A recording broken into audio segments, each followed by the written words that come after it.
Hello everyone, welcome to civils only. Current affair की series में आप सभी का स्वागत है। आज हम पार्ट 39 डिस्कस करेंगे। हमारा पहला प्रश्न है, शस्त्र रामानुजन पुरस्कार 2022 से किसे सम्मानित किए जाने की घोषणा की गई है? इसका आंसर है यूनकिंग तांग को। वर्ष 2022 का शस्त्र रामानुजन पुरस्कार यूनकिंग तांग को दिए जाने की घोषणा की गई है, जो कि गणित के क्षेत्र में उनके योगदान के लिए दिया जाएगा। यूनकिंग तांग वर्तमान में कैलिफोर्निया विश्वविद्यालय यूएसए में सहायक प्रोफेसर के रूप में कार्यरत हैं।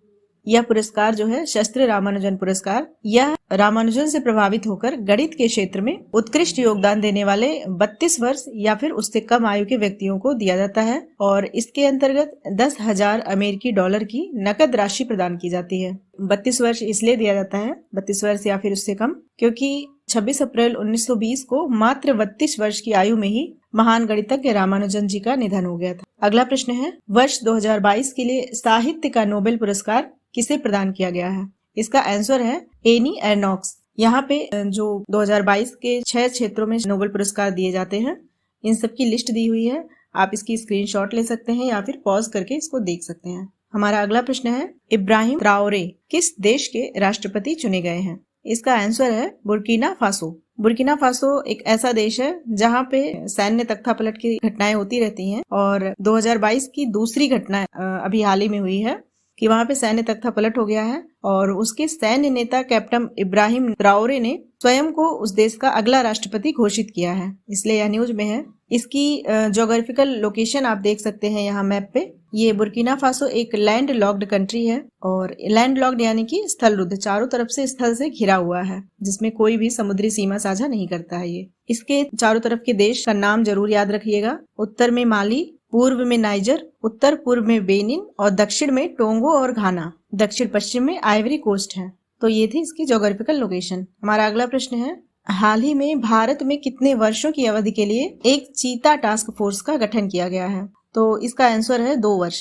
पर्यावरण, वन और जलवायु परिवर्तन मंत्रालय ने मध्य प्रदेश के कूनो राष्ट्रीय उद्यान और अन्य उपयुक्त निर्दिष्ट क्षेत्रों में चीतों की निगरानी हेतु एक कार्यदल यानी टास्क फोर्स का गठन किया है। इसकी सहायता कौन करेगा? राष्ट्रीय बाघ संरक्षण प्राधिकरण चीता टास्क फोर्स के कामकाज को सुगम बनाएगा और सभी आवश्यक सहायता प्रदान करेगा। यह टास्क फोर्स 2 वर्ष की अवधि के लिए गठित किया गया है और यह एक उप समिति की नियुक्ति कर सकती है, जो कि उनके द्वारा तय समय पर उन क्षेत्रों का नियमित रूप से दौरा करेगी जिनमें इन चीतों को छोड़ा गया है। यह नोट करिएगा कि 17 सितंबर 2022 को मध्य प्रदेश के कूनो राष्ट्रीय उद्यान में अफ्रीका के नामीबिया से 8 चीतों को लाया गया था। अगला प्रश्न है, विश्व सेरेब्रल पाल्सी दिवस किस दिन मनाया जाता है? इसका आंसर है 6 अक्टूबर को। विश्व सेरेब्रल पाल्सी दिवस 6 अक्टूबर को मनाया जाता है और ये पहली बार 2012 में मनाया गया था। सेरेब्रल पाल्सी को विकलांगता की श्रेणी में रखा गया है।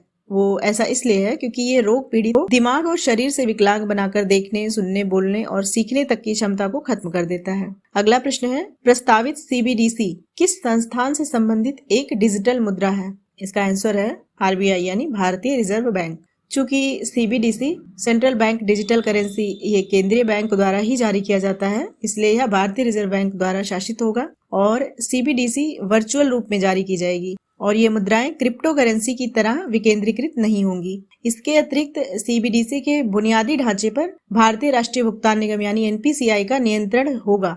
हालांकि रिटेल सीबीडीसी का पायलट लॉन्च दिसंबर महीने में किया जाएगा। हमारा अगला प्रश्न है, अंतरिक्ष परिघटना के संबंध में ड्रेकोनिड्स किससे संबंधित है? इसका आंसर है उल्का। ड्रेकोनिड्स उल्का बौछार अभी हाल ही में देखी गई थी और यह स्काई वॉचर्स को ड्रेको तारामंडल की दिशा से आने वाले उल्काओं को देखने का मौका देता है। यही कारण है कि इस तारामंडल के नाम से इस वार्षिक खगोलीय घटना को इसका नाम मिला है और यह उल्का बौछार प्रतिवर्ष अक्टूबर के महीने में होती है, यानी ड्रेकोनिड्स प्रतिवर्ष अक्टूबर के महीने में घटित होती है। अगला प्रश्न है, द्रौपदी का डांडा यह चोटी कहाँ अवस्थित है?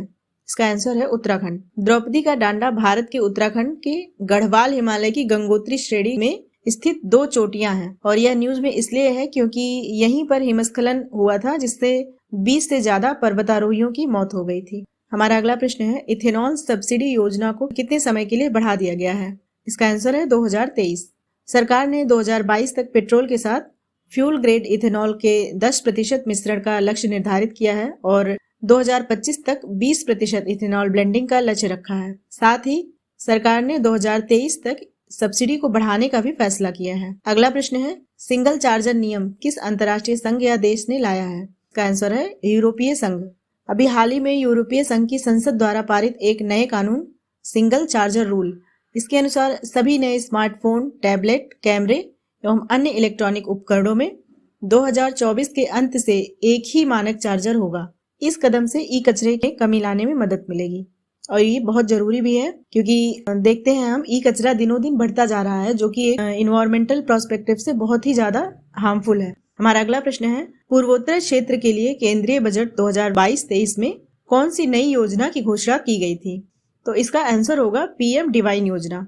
अभी ये लग रहा होगा कि ये फरवरी का करंट अफेयर इसमें क्यों यहाँ पे मेंशन किया गया है, तो इसका रीजन ये है कि केंद्रीय मंत्रिमंडल ने नई योजना पूर्वोत्तर क्षेत्र के लिए प्रधानमंत्री की विकास पहल यानी पीएम डिवाइन को अभी हाल ही में मंजूरी दे दी है, तो इसलिए इसको यहाँ पे मेंशन किया गया था। और ये योजना 100% केंद्रीय वित्त पोषण के साथ पीएम डिवाइन नामक की एक नई केंद्रीय क्षेत्र योजना है और इसे पूर्वोत्तर क्षेत्र विकास मंत्रालय द्वारा इम्प्लीमेंट किया जाएगा। हमारा अगला प्रश्न है, ओरल रिहाइड्रेशन सॉल्यूशंस उपचार का सर्वप्रथम प्रयोग किसने किया था? आंसर है डॉक्टर दिलीप महालनोबिस। अगला प्रश्न है, 27वां संयुक्त राष्ट्र जलवायु परिवर्तन सम्मेलन कहाँ आयोजित किया गया? आंसर है मिस्र। 27वां संयुक्त राष्ट्र जलवायु परिवर्तन सम्मेलन यानी COP27 6 से 18 नवंबर तक मिस्र के शर्म अल शेख में आयोजित किया गया और यह 5वीं बार अफ्रीका में आयोजित किया गया। इस सम्मेलन का जो मुख्य विषय था वो 3 बिंदुओं पर केंद्रित था, जिसमें ग्रीन हाउस के उत्सर्जन को कम करना पहला, और दूसरा था जलवायु परिवर्तन से निपटना, तीसरा तकनीकी सहायता और विकासशील देशों को जलवायु गतिविधियों के लिए वित्तीय सहायता प्रदान करना, ये शामिल है।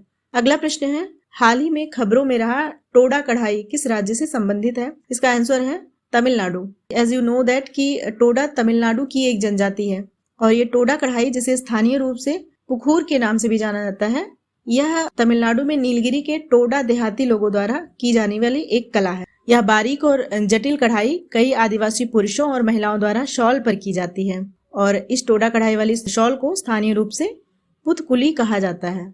हाल ही में यूनेस्को ने भारत के 50 विशिष्ट और प्रतिष्ठित विरासत वस्त्र शिल्प की सूची जारी की है, जिनमें से कुछ महत्वपूर्ण वस्त्र शिल्प इस प्रकार है, नीचे आप देख सकते हैं। तमिलनाडु की टोडा कढ़ाई और सुंगड़ी, हैदराबाद की हिमरू बुनाई, उड़ीसा के संबलपुर की बंधाटाई और डाई बुनाई, गोवा की कुंभी बुनाई, गुजरात की मशरू बुनाई और पटोला, महाराष्ट्र की हिमरू, महाराष्ट्र और हैदराबाद का कुछ मिलता जुलता है। नेक्स्ट वाराणसी की अवध जामदानी और अगला लद्दाख के थिगमा या ऊन की टाई और डाई। अगला प्रश्न है, कौन सा देश विश्व में चीनी का सबसे बड़ा उत्पादक और दूसरा सबसे बड़ा निर्यातक देश बन गया है? इसका आंसर है भारत। भारत विश्व में चीनी का सबसे बड़ा उत्पादक और दूसरा सबसे बड़ा निर्यातक देश बना है। इससे पहले कौन सा देश था? वो चाइना था। भारत में 2021-22 के दौरान 5,000 लाख मीट्रिक टन से अधिक गन्ने का उत्पादन हुआ है। इनमें से लगभग 35 लाख मीट्रिक टन का इस्तेमाल इथेनॉल बनाने में किया गया, जबकि चीनी मिलों ने 369 मीट्रिक टन चीनी का उत्पादन किया। तो ये थे हमारे करंट अफेयर्स। मिलते हैं नेक्स्ट वीडियो में, तब तक के लिए थैंक यू।